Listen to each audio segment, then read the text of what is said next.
Okay, so good everybody. So this class is I have students here that are doing product design. I also have students here that are doing web development. Now, the reason is that for you to create any software or you create any product. So I said if we want to create a product, let's say we have a product. That product can be anything. It can be a mobile app. It can be what's it called? A website. That's to say a web app. It can be let's say, a software. For those of us that attended Monday class, I said when we say software development and whatever, so we have the ones that are desktop, we have the ones that are mobile, we have the ones that are web-based. Then we have the ones that are utility.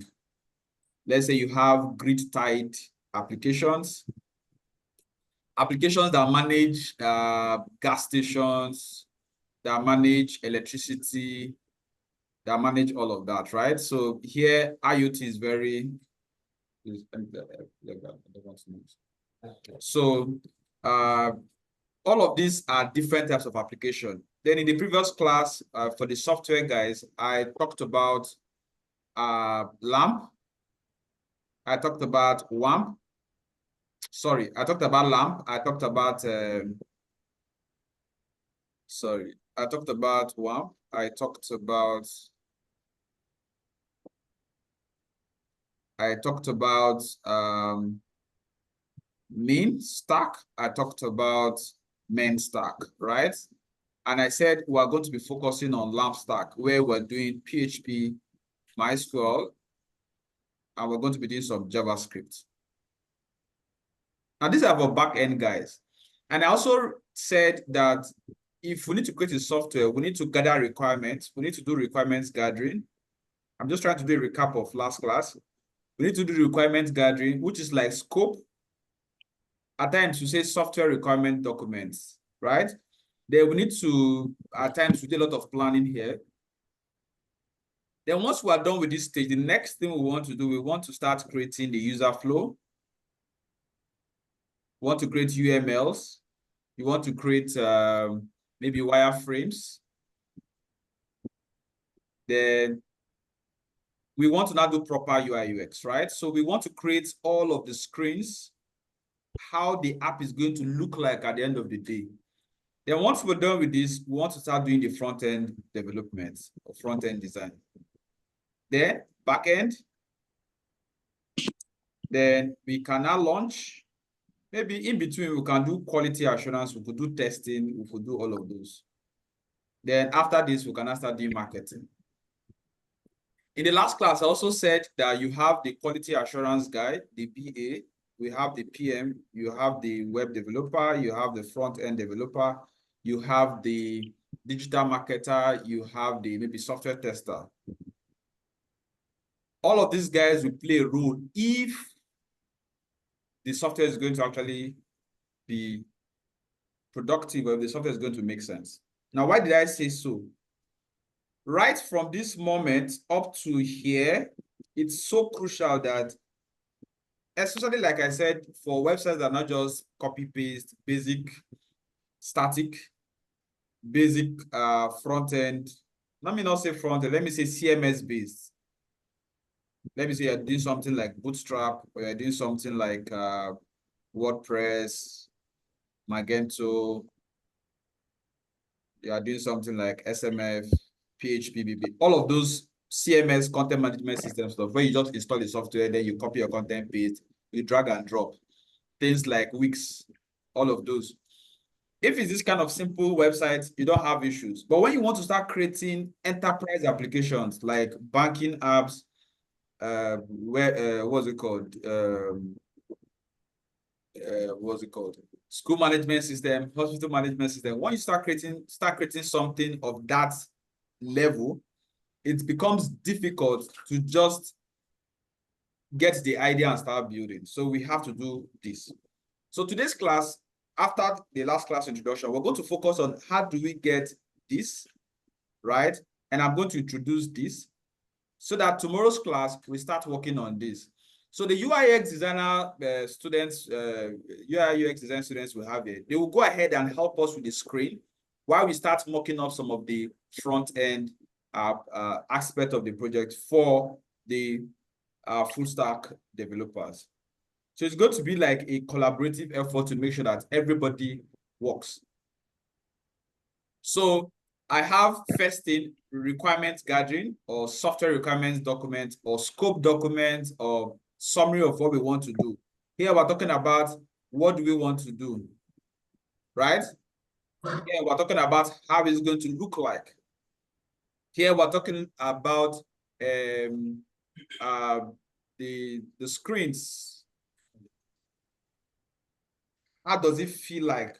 What kind of experience would users have? Then once you sorted that out, then the front-end designers or developers, they can now start coding, right?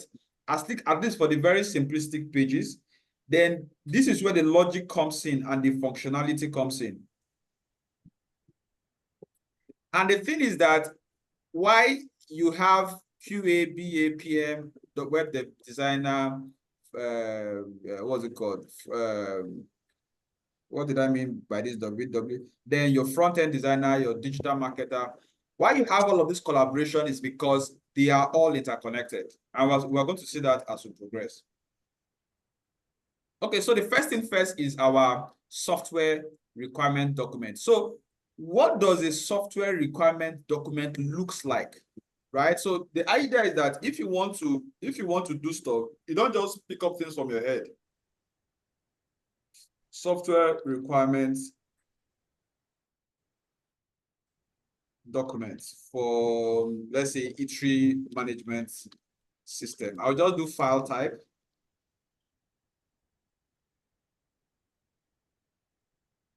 And I will do :PDF. I just want to see some samples of E3 management system or school management system requirement document. So this is SRC, right? So this is 1, this is 2, this is 3. Some documents can be so detailed, right? Software requirement specification for a restaurant. So we could say, okay, we want for a school management system.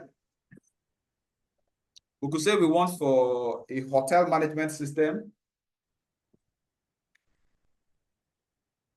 Now, for each of the documents that we're getting out, we now analyze them. Upon analyzing them, we cannot draw some kind of inspiration. Now, actually, this is in the scope of the job of a BA or a product designer, a PD. A software developer will also understand this, and you should understand this if you intend to do a software that is going to make sense out of the day. Because the reason why you are going through the process of trying to gather requirements is because any software that does not meet business needs will be rejected. That's why you see softwares, they get developed or websites get developed and nobody uses it. It expires, nobody renews it. Why? It was not meeting any business need. So if the software is going to meet business need, it then means before even the software gets expired or the license, whatever, everybody's saying, please, when is it expiring? We need to renew it. Why?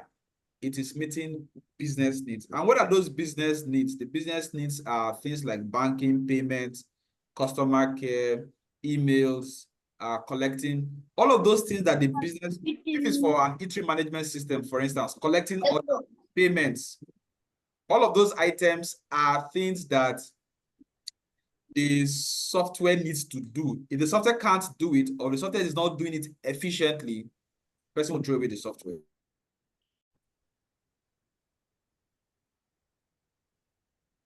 Okay, so hope everybody can see my screen. So let us just go through some samples of this requirements document. Let's see.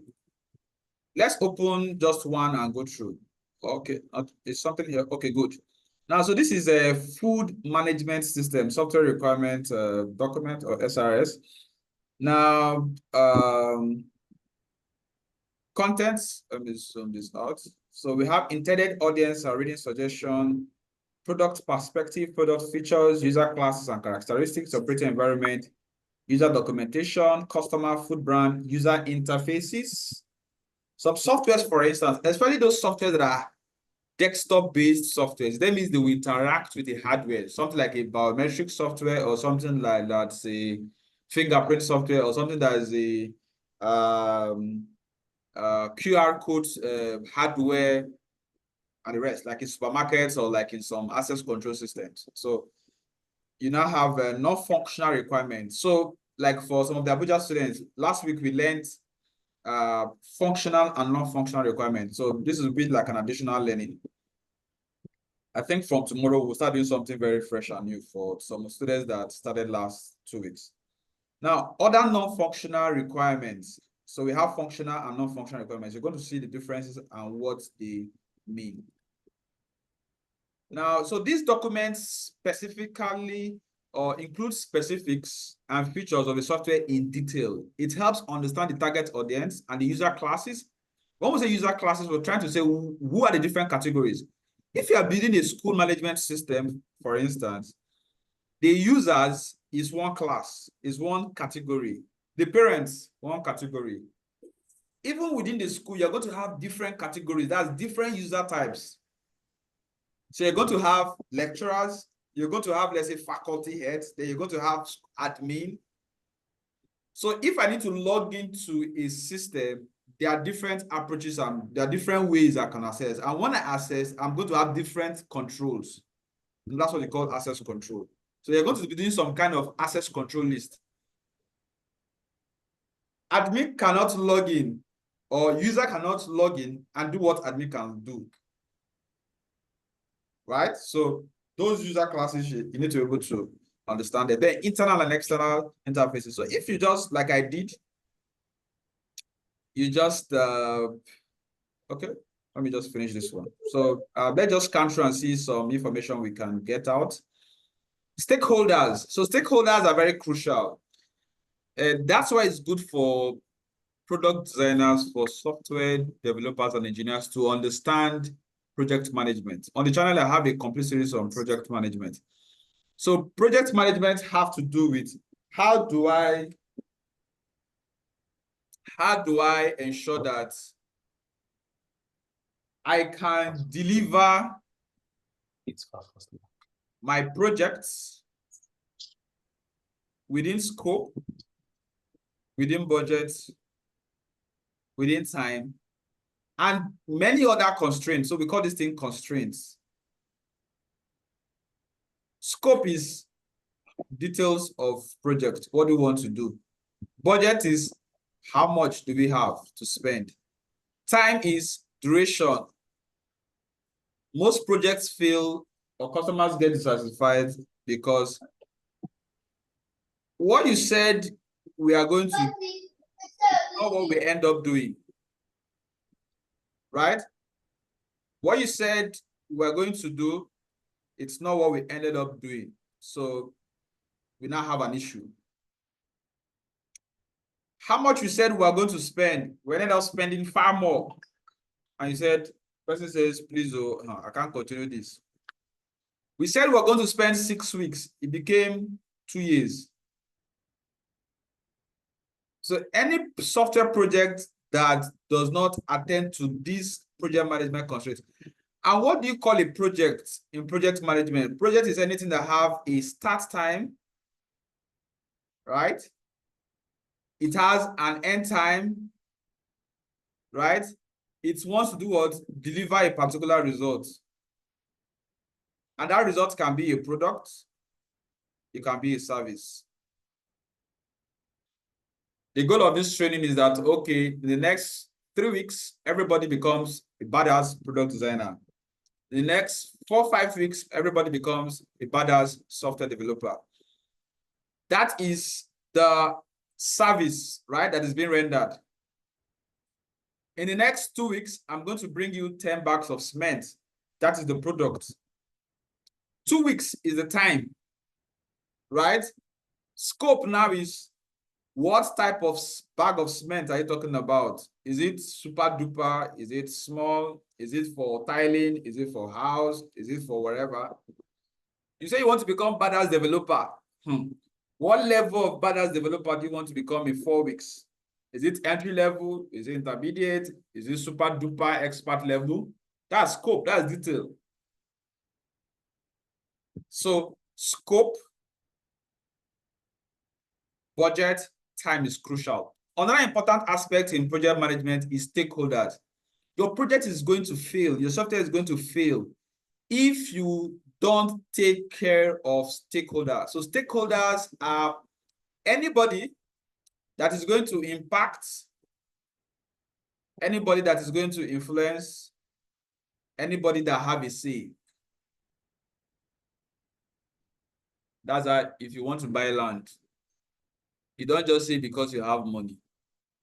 You know landlord, you know landowner. You just go and pay for the land. And you say you want to start building. It's a lie. Oh. The community is a stakeholder. The young boys around and all of the people that provide security for that area, they are stakeholders. The government is a stakeholder. So that you bought the land from the government, you can't just start building because you have to go get permission. I even show them your design. When you even show them your design, you have to even inform them that you want to start building. At each stage, you have to inform them to inspect to make sure that you are on track. Even they can come back and say, sorry, this is not what you said you were going to do. Same thing for softwares.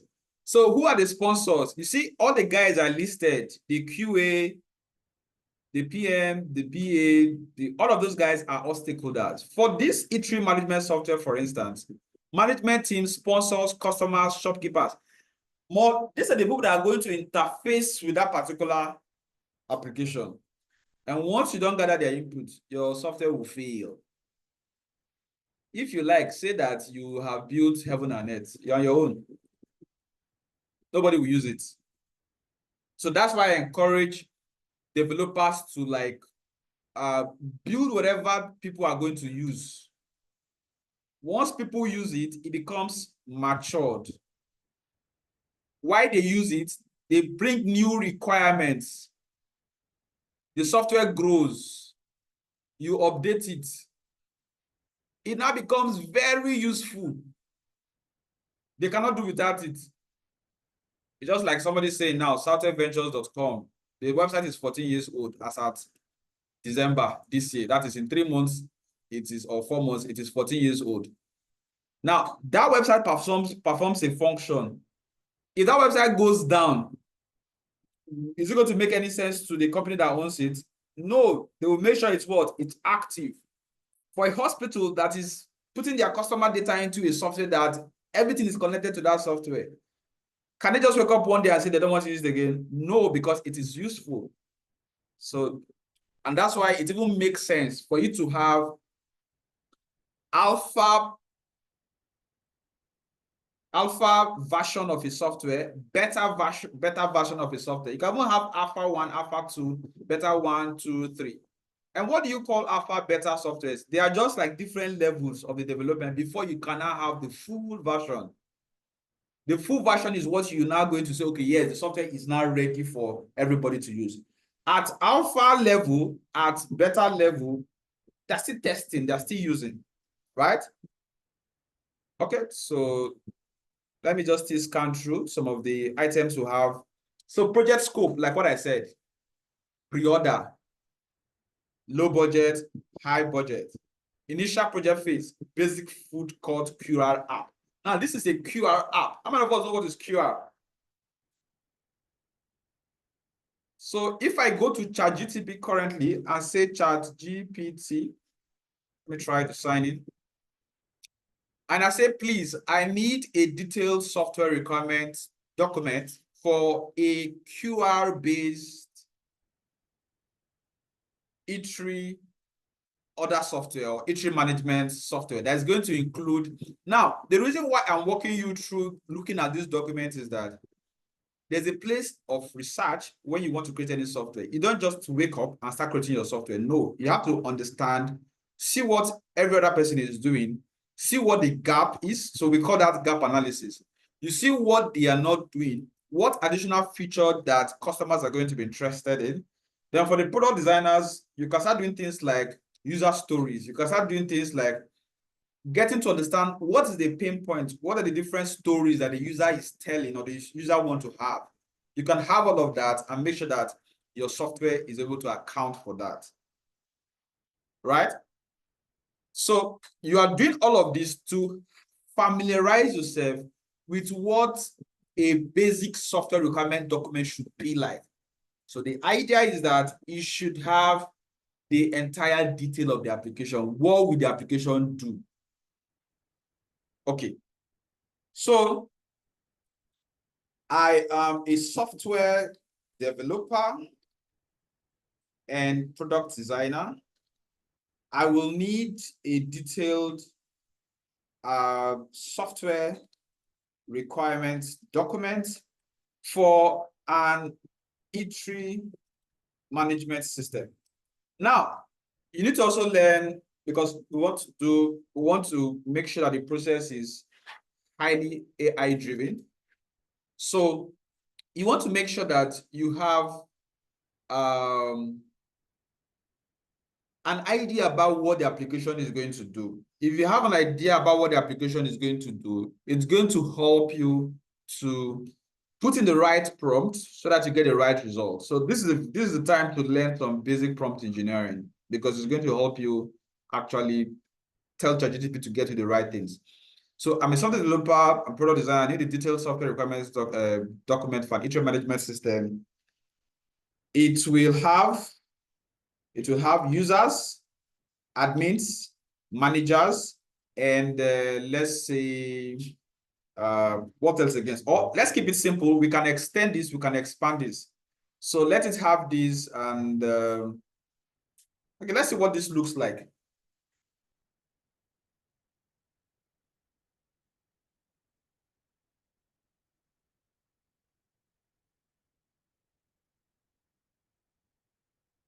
So the idea is that once we get this result, the next thing we're going to be doing is see how do we translate this to very detailed UML flows, right? Very detailed UMLs and flows. So the UML, the flows are going to tell us how the software is going to function. And once we have an idea about how the software is going to function, then the next thing we can start designing the screens. Then the next thing is that we'll start coding the application from ground up. Okay, so let's wait for it to be done. Then we can now look at it, examine it. There are some things we're going to remove out of it. Because for instance, for this app, I would love the app to be a functional app that we can host and that can be live. So anything that has to do with hardware or POS, whatever, we might take that off for now, right?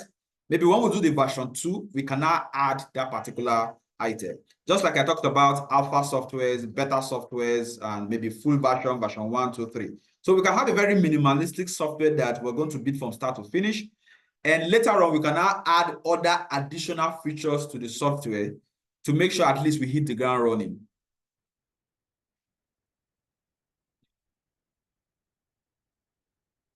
Okay, let me tell you about what we call functional requirements and non-functional requirements. Some of the product designer students we have, they understand all of those features. So for the software developers we have, you might not understand what is a functional or non-functional requirement. So functional requirements are those functions that the software can't do without.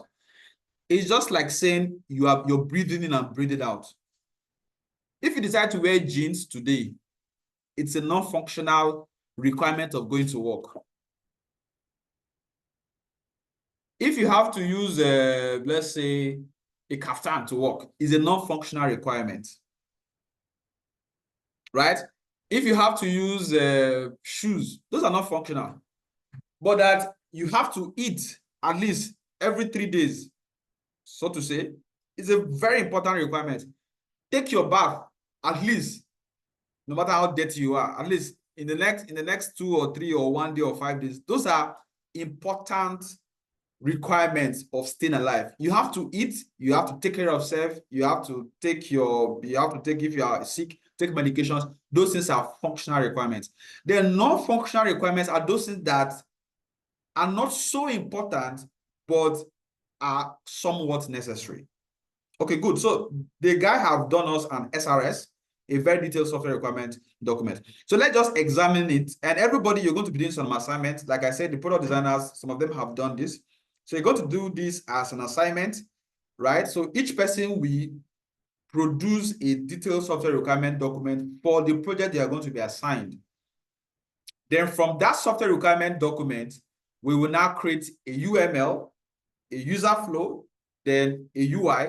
Then, of course, we'll take roughly around 1 week. We'll now start creating all of the interfaces and whatever, then before we now start coding.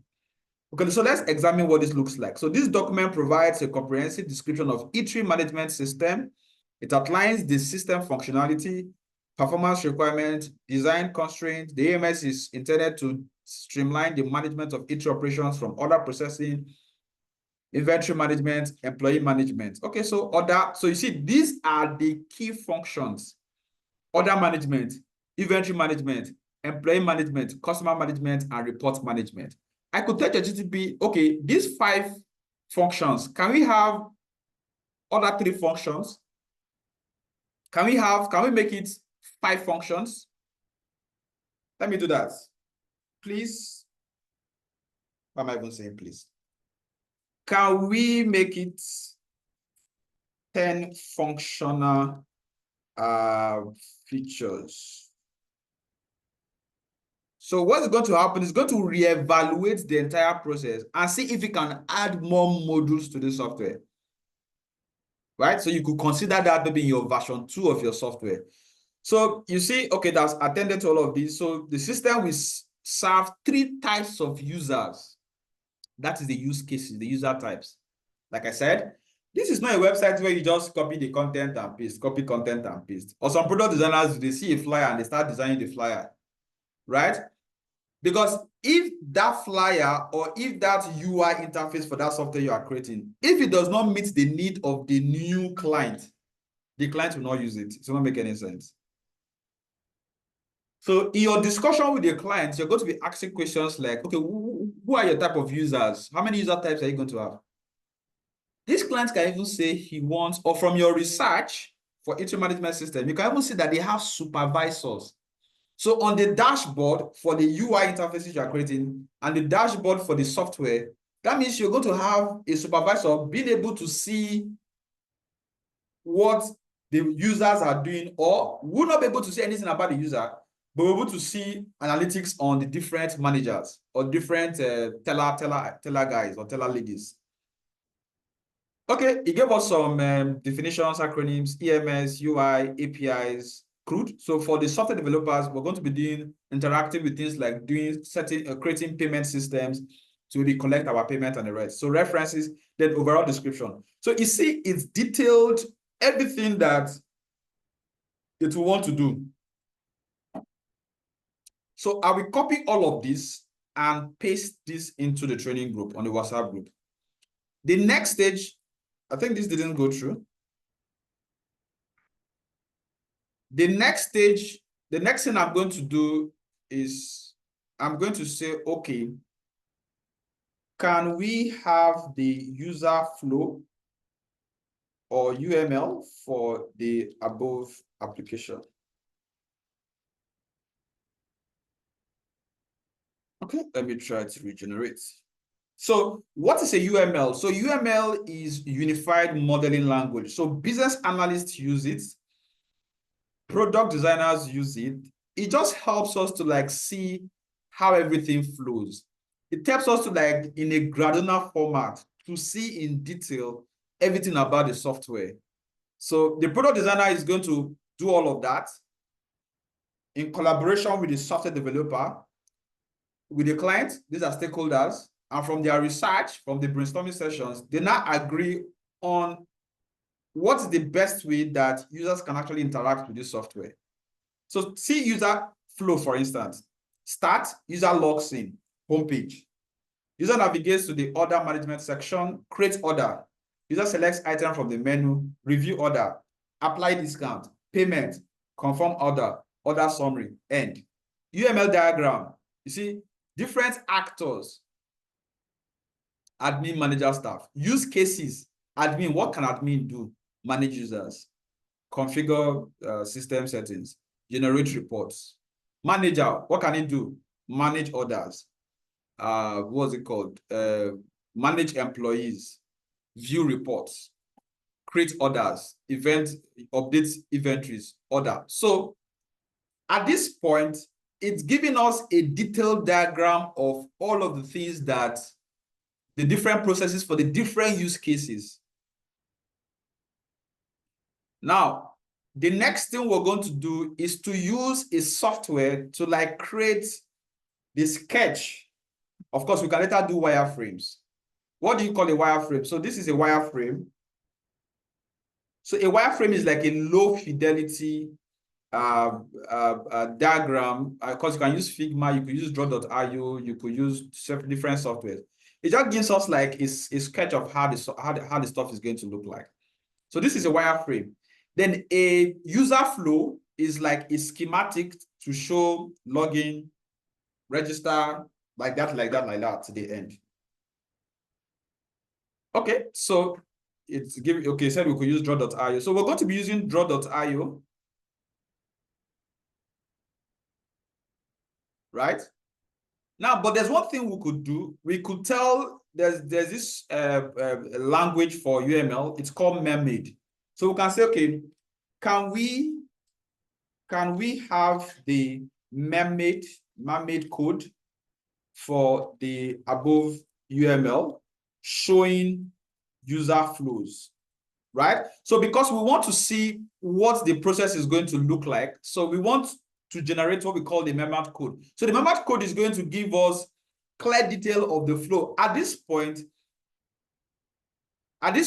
we can actually make changes to the software. So it's easier to make changes to softwares at this stage than to do them when the software is already started. It costs more to do changes later on than in the earlier stage. So I will just wait for it to generate this. So once I'm done, I'm going to pick.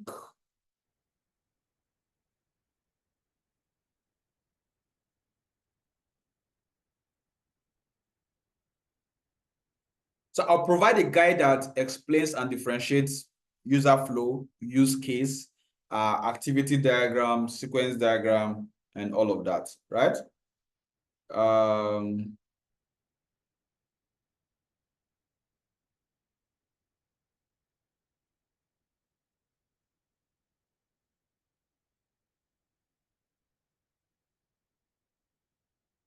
Let me pause this. I need the Mermaid code for the user, admin, and manager flow. So that's what I just need. Yes, I'll explain all of those stuff later on. I'll help you differentiate them. But I just want to summarize the training by giving you like a straightforward summary. So what we're going to do is just a second.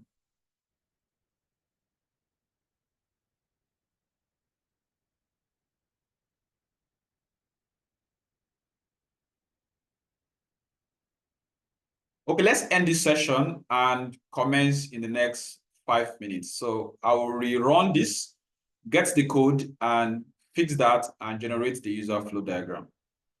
So just connect like in the next 5 minutes from now.